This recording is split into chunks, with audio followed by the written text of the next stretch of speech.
સુરતમાં એક અજીબો ગરીબ કિસ્સો સામે આવ્યો છે. કચરો સળગાવવા જતા એક કાર પણ આગની ચપેટમાં આવી ગઈ હોય તેવો કિસ્સો પ્રકાશમાં આવ્યો છે. સુરતના લિંબાયત વિસ્તારમાં આવેલ આંજણા ફાર્મ પાસે અજાણ્યાએ કચરો સળગાવતા ત્યાં પાર્ક કાર પણ આગની ચપેટમાં આવી ગઈ હતી. મહત્વની વાત તો એ છે કે આગમાં કારમાં મૂકેલી રોકડ 10 લાખની રકમ પણ બળી ગઈ હોવાનું જાણવા મળ્યું છે. સુરત શહેરના લિંબાયતમાં કચરાની આગે કારને ઝપેટમાં લીધી તો સુરતના આંજણા ફાર્મ પાસે એક કાર ચાલક કાર મૂકીને ગયો ત્યારે ત્યાં કાર નજીક કચરો હતો જે કોઈ અજાણ્યા શખ્સે સળગાવી દીધો હતો.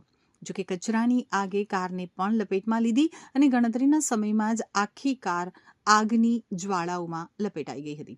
તો બીજી તરફ કાર માલિક ત્યાં દોડી આવ્યો હતો અને પોતાની કારમાં રોકડ 10 લાખ હોવાનું જણાવતા તમામના હોશ ઉડી ગયા હતા. બનાવની જાણ થતાં ફાયરની ટીમ પણ ઘટનાસ્થળે દોડી ગઈ હતી અને આગ ઉપર પાણીનો મારો ફેરવી હતો. જોકે કારમાં લાગેલી આગમાં 10 લાખની રોકડ રકમ સળગી ગઈ હોવાની વાતને લઈ ચકચાર મચી ગઈ છે.